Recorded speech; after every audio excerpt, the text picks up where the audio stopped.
On this episode of the Talent Cast, we pop a few bubbles, kill a few myths, and slay a few sacred cows, and all in the name of better employer brand for you. Moo. We'll be right back. Welcome to the Talent Cast. I'm your host, James Ellis. This podcast has one simple goal: to change the conversation around recruiting, employer brand, and hiring. Simple as that. The only way we can do that is by making this a 100% no-pitch zone, meaning no one's making any money, no one's giving any money, nobody's sponsoring anything. So please come join us, come learn, come engage in this conversation, come grow our industry with me. If you want to talk to me, I'm on Twitter at The War for Talent, or you can look at our website, thetalentcast.com. Otherwise, let's get to it. Hey, how you doing? James Ellis here. So I'm literally mentally packing for ERE. By the time you listen to this, I'll be either on a plane or actually in San Diego. So if you are one of those people who is doing the ERE thing, please come find me, say hello. I'm going to be on stage at 1:30, I think, on Tuesday.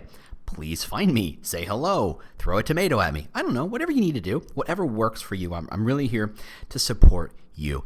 Anyway, the rest of the housekeeping stuff. I've got RecruitCon next month. I've got social recruiting strategies in, I want to say August. I'm pretty sure it's August. I don't think they've officially announced the schedule yet, but there you go. And I'm going to be doing stuff always around. And of course, the podcast every week on time, I think. Anyway, I'm not drunk. It's just the beginning of my fourth cup of coffee. Hasn't quite kicked in. And it's not really real if you had numero quattro. Anyway, the question we have here is, how do you manage your employer brand? I think, and I'm in the space and I have a day job and I do the thing and I do the work and all that good stuff, just like you do in a lot of ways.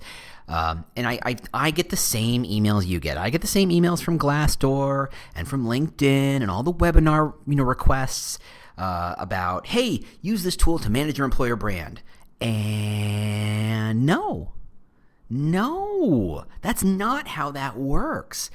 I think if you've been listening for a while, you understand employer brand is just this idea that it's a lot of different perceptions that people have individually that they glue into this idea of what is your brand all about? What is it like to work there? That is, it's a bird's nest, and they pick up whatever they can find laying around about you and go, oh, you're about that. If they have a lot of positive consumer impressions, they're more likely to have a fairly positive employer brand. It's not exactly a 1-to-1 ratio. As we've talked about, I love Target. I love shopping at Target. And unless I live in Minneapolis, I don't think I want to work there because I don't think my job is there. So it's complicated, but it starts with what's laying around. So when a company who wants to take a good chunk of your budget says, oh, we can help you manage your employer brand, no, they can't. They can't. That's not how that works. So then you have to ask yourself, okay, James, he says to himself, because he's not completely psychotic, James, how exactly does one manage an employer brand? What is that job really, right? In one of the Facebook groups I joined into, I was very happy, mostly exhausted, but also happy to say that in my day job, we had actually finally landed on an employer brand tagline.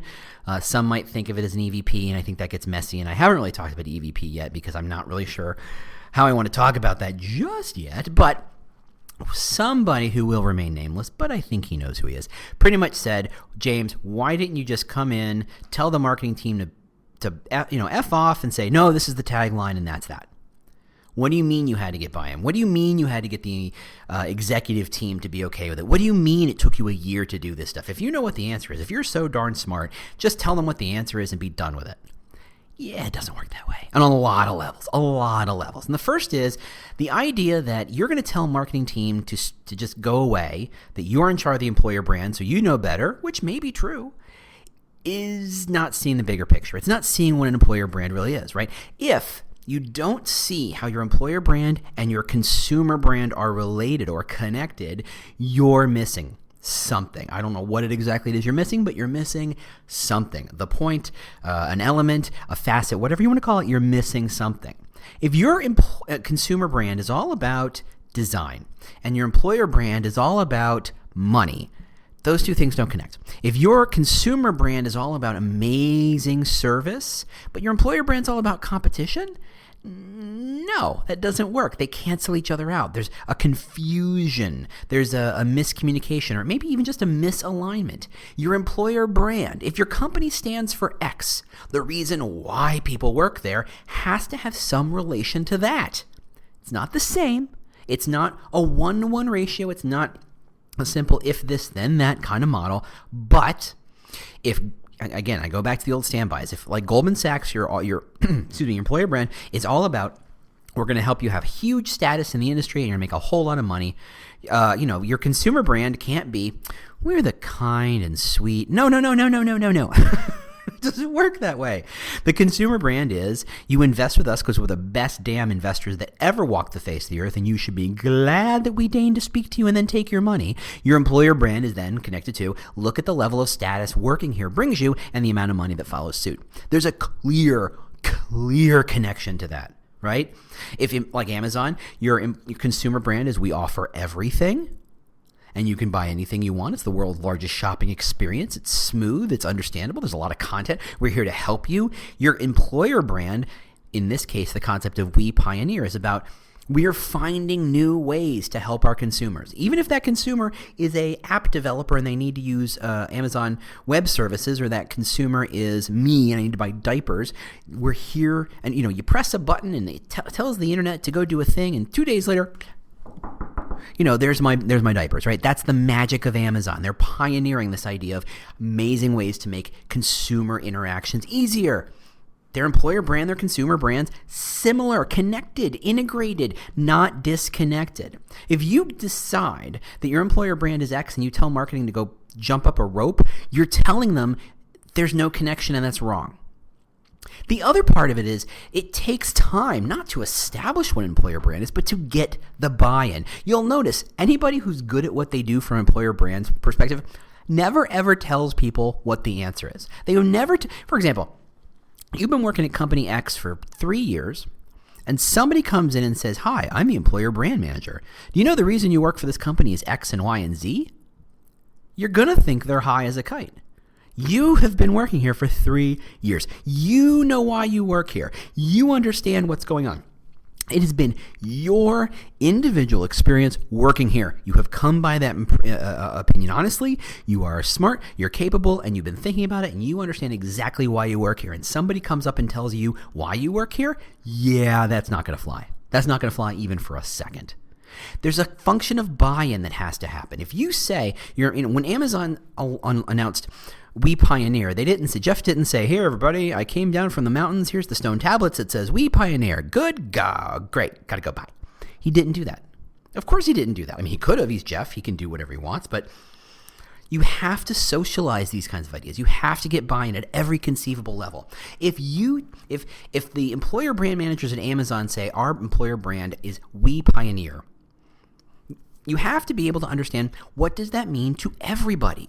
And how do you connect that to everybody? You can't just say it, we made some posters, it says We Pioneer, done, check the box, moving on, what's the next project? No. You have to make it super clear to everybody how that employer brand matters to them, how it connects to their life. Whether you're a developer or a lawyer or a warehouse worker or an employer brand manager, you have to understand, what does We Pioneer mean to me? What does that mean to me? And how do I connect to it? And what happens when I can't find the connection? You have either a faulty employer brand or overly aspirational employer brand, which, by the way, is also a faulty employer brand, or I don't belong there. There's some sort of misfit somewhere along the line. There's some sort of misconnection. You have to have buy-in. No one's an island. You can't just say, yeah, don't worry, you'll figure it out. You can't tell people what to say. You can't tell people what to think. You can't tell people what to do. If, again, we go back to a consumer brand, if I think Coke sucks and Pepsi's amazing, Coke telling me Coke is amazing doesn't change my opinion. No number of polar bears fixes that. I have an opinion. You have to respect that. Or you don't, and you simply cement my opinion more by now I think, Coke's now they're a jerk. They don't even respect my opinion. I guess I was right. If someone has an opinion, you can't project it on them and have it stick. You have to show them, look, We looked at all the teams, at all the locations, and all the different reasons people work here. And this doesn't have to be exactly you, but you can see how this might connect. This may be only 60% of why you work there, but you can see how this might be 80% of why someone else works there. It's not about you as the individual, it's about us as the team. And communicating that and socializing that and getting the buy-in across every level of staff is not something one clicks their fingers and makes happen. It takes a long time. This is just to kind of establish what the brand is, whether it's an EVP, whether it's a brand architecture, whether it's a tagline, whatever it is. It takes a long time to create and position it and place it in there so it fits.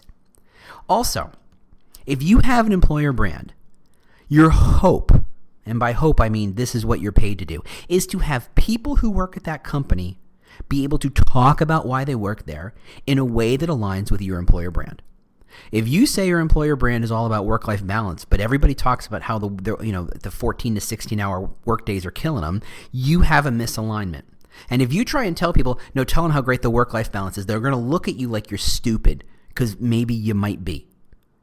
I'm just saying. If you tell people what to say, you're in trouble. However, if you show people how to connect their personal experience to what you are projecting the employer brand to be, then you have engagement. Then you have a valid employer brand. Then it might be a real thing, and they might actually talk about it. They'll talk about other stuff when they talk about the experience of working there, but they'll have a sense of what it should align to. They'll have a big North Star to say, oh, yeah. I gotta imagine somebody at Goldman Sachs says, you know what? I love the commute. I really love the technology I get to work on. And that's a small outlier. That is a small piece of what it might be. It's got to be about status and money. That's really what it's all about. Frankly, if someone says it's all about the work-life balance, I worry about them, because if they think 14 to 16-hour workdays are completely balanced, wow. But maybe it is for them. Maybe it's balanced enough because they say, look, all I have to do is do this for 3 or 4 or 5 years, and then I can walk away. I'll be wealthy. I'll be fine. They have a different model and a different perception. Quick interruption. The goal here is to change the conversation around recruiting, hiring, and employer brand. The only way we can achieve that goal is with your help, and that is not with money, not with sponsorship. No. It's to just simply share us and review us. Simple as that. Just review us wherever you get podcasts, share us on social media, say nice things about us or complain about us. That really is completely fair. That's all we really ask. That's all. Thanks so much for joining us, and let's get back to the show. So if you're managing an employer brand, that's kind of what you can't do. What do you do? I guess the best way to put it is, if you call yourself the person who's in charge of the employer brand, what exactly are you in charge of? Because you can't tell people what to say. We just talked about that. You can't tell people why they work there. We just talked about that. You can't tell the marketing team to go, jump up a rope. You can't do any of that. So what can you do? What are you responsible for? Because ultimately, an employer brand job is an influential job. It's an influencer job. It is your job to influence those to say, this is the bigger picture. This is your place in it. You need to understand it. So what are you in charge of? So as an employer brand manager, director, whatever you want to call yourself, person, your first thing you're in charge of is focus. And this is not nothing. It sounds like nothing, but it's not. How does someone become an expert at something? It's not because they're the smartest at something. They become an expert on it because they keep thinking about it. They keep focusing on it. You want to become a plumbing expert? Look at pipes.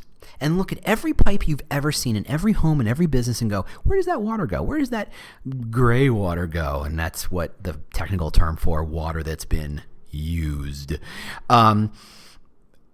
Where does the water come from? How big a pipe does it need? Does it need to be pressurized? What happens in a tall building? What happens in a short building? What about those water tanks above buildings in cities? Do they still use those? You focus your energy, your mental energy on what is going on in that idea. That's what you start with. And that's not nothing. That's how you become an expert. In your case, in how you become an expert at your employer brand, is you focus. You look at every single tactic, every single process, every single outcome of your business and go, what does this mean when I stare at it through the lens of the employer brand. Why does that matter? Because there's no one else doing that. Recruiters don't do that. Recruiters are very individualistic. Now, I'm not saying they're cowboys or they're all transactional. I'm just saying, look, their job, even in a great team environment, is to focus on closing this rec or that rec or those recs. Their job is to put someone in the seat. And if they do their great job, they bring great people and put them in those seats. But ultimately, it's about putting someone in a seat. It's not the bigger idea of a brand concept. It's about closing this rec. No one else is there to focus on it. The marketing team, almost certainly not going to focus on it. Why? Because there's no money in it. If they take 3% of their brain and they take it away from the consumer goals and consumer projects they focus on, it's potential that they might lose some of those consumers.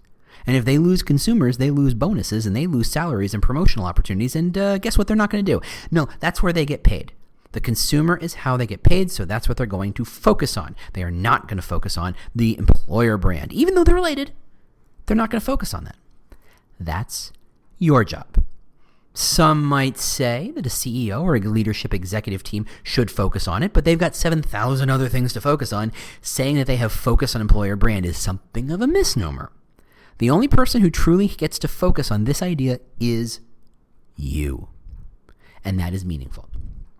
2, what are you in charge of? Alignment.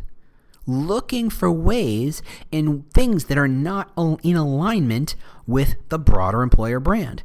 Hey, everybody, we say how much we care about candidates, but our onboarding process sucks. Guess what we need to do? Fix the onboarding process. Recruiters might say, well, onboarding process is nice, but it doesn't really drive putting the people in the seat, so I don't really care about it. Or hiring managers might say, I'm going to complain about it, but since I only bring in 1 or 2 people a year, it's not enough for me to focus on. There's no one there to focus on the issue. And you have to know that if you have a bad onboarding process and your employer brand is all about how much you care about your employees, guess what's going to happen 90 days in? This is the review they're going to leave on Glassdoor. They say one thing, they mean something else. You are responsible for looking at all the pieces of the puzzle and saying what works and what doesn't. Then, of course, you have to do the smart thing of saying, okay, which of these complicated things is easiest to fix? And let's start there, low-hanging fruit model. Or if I'm going to do this for the next 2 to 3 years, how can I skate to where the puck is? He says, just grabbing metaphors left and right. You have to create alignment. Your job is to remove things and fix things that are not in alignment and put them in alignment. And if they are in alignment, can you augment? Can you turn up the volume of those things? 3, you help drive buy-in. We already talked about the power of getting buy-in at every conceivable level, not just the leadership level, though certainly necessary. But if your leaders buy into an employer brand, and nothing personal, but leaders by virtue of their role and who they probably are a little aspirational. They have a bit of a rose-colored glasses feel to their employer brand. Why? Because they make a lot more money from that brand than, say, the warehouse worker or the frontline customer service person or the person who folds sweaters for you, right? They don't have the same, they aren't nearly as incentivized by having a powerful employer brand than the executive is. The executive probably paid quite a bit more. And consequently, when things are working, they get paid even more. So they're incentivized to look on it positively. So yeah, you're going to get buy-in from the executives eventually, but you need to make sure that what you get buy-in is honest and maybe 10% aspirational, but mostly authentic, so that the person who does fold sweaters, the person who does work at the warehouse, the person who does pick up the phone and get yelled at every day goes, yeah, that makes sense. I can see that. I can see how my job works that way too. Your job is to get buy-in across the board. Every team, every level, every career stage, all of it.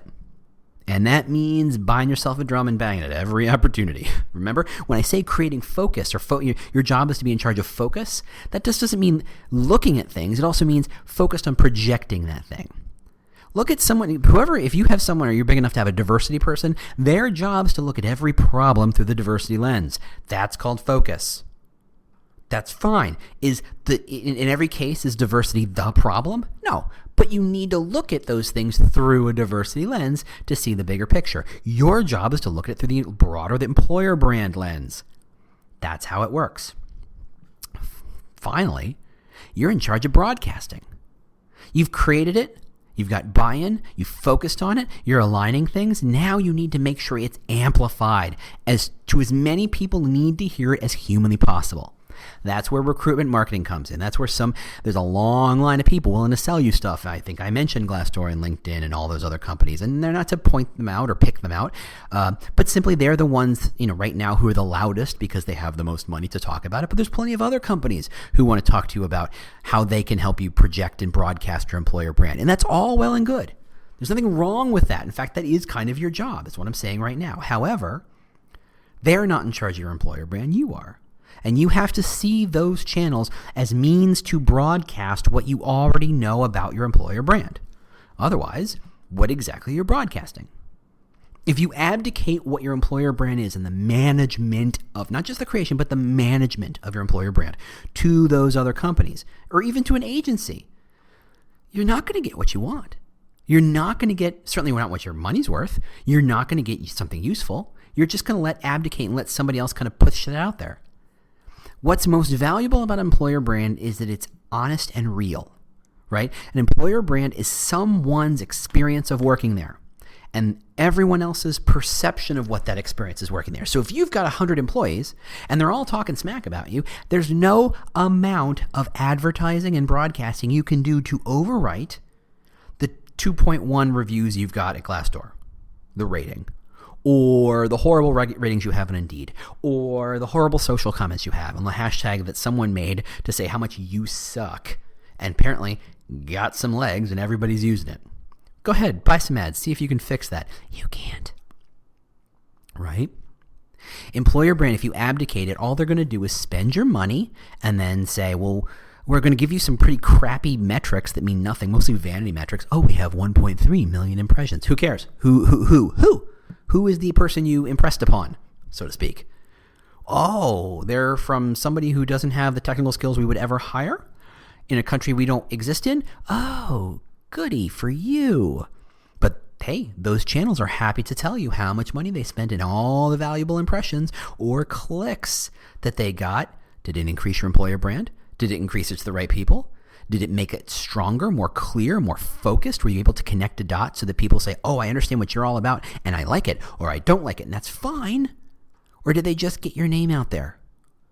Remember, most marketing and broadcasting is the equivalent of buying a chicken suit and a big sign and standing on the sidewalk. You're going to be seen by a lot of people, almost none of whom you'd ever employ. That's unfortunately because you're in a quality, not quantity model, and like consumer marketing, how many resumes do you get per job? Do you get 100, 200, 300? How many do you hire from that? 1 or 2? So you've got a 1 out of 200 chance of people who applied, of people who showed interest. Now take that out to the real world and take it out to the street and with your chicken outfit and tell me what percentage of those people who walk by and see you would actually ever employ. 1% sounds great. 0.5% sounds fantastic. It doesn't work that way. So if you abdicate and let someone else broadcast, it's not going to get you very far. Now, as I wrap this idea up, I want to point out some things that I did not talk about.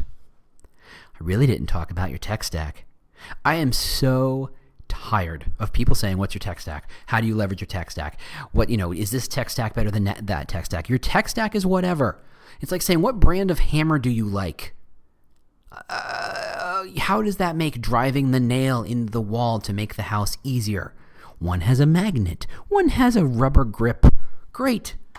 Whatever. Who cares? They're hammers. Right? Don't sweat the tech stack. Seth Godin says it, and I'm stealing it without question.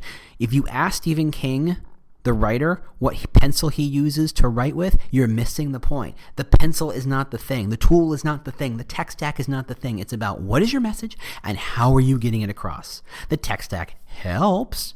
Stephen King could not be a writer without a pencil, but the pencil doesn't determine quality. It's simply the channel by which Stephen King gets to project his terrifying story, right?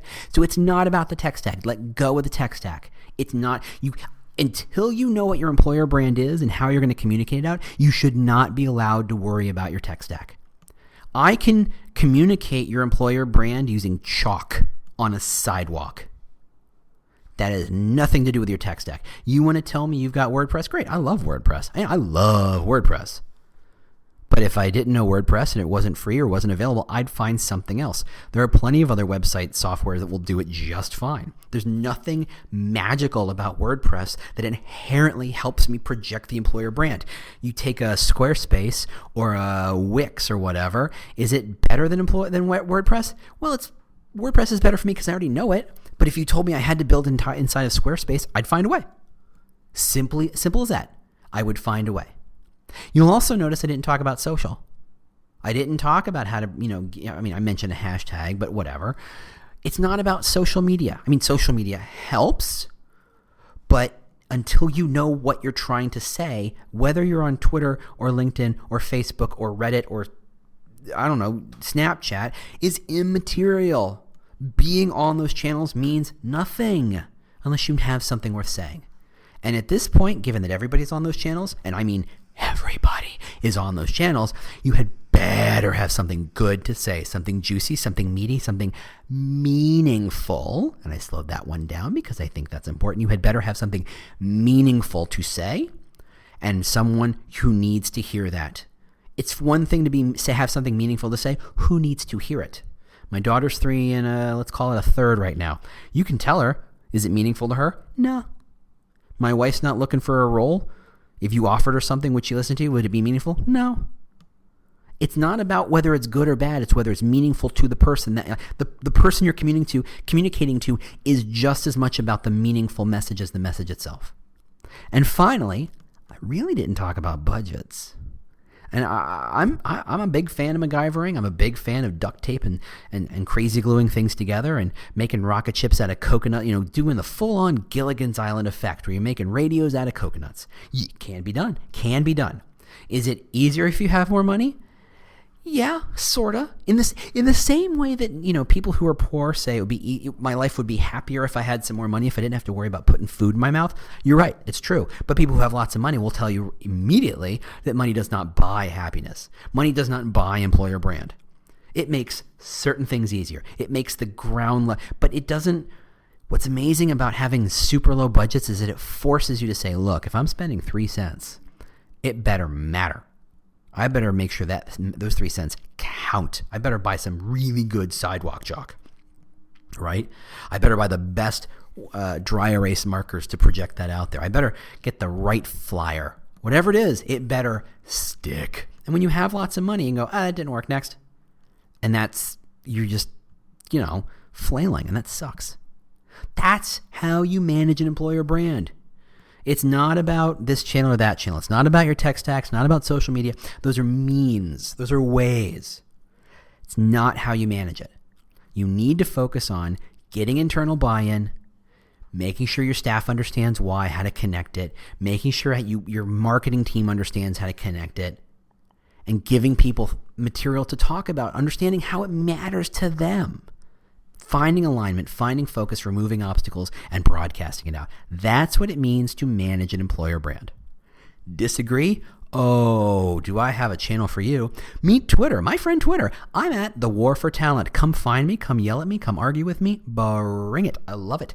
If you don't have Twitter, and okay, I guess, sure, maybe. It's been a while. It's been around for 15 years. Maybe take a look at that.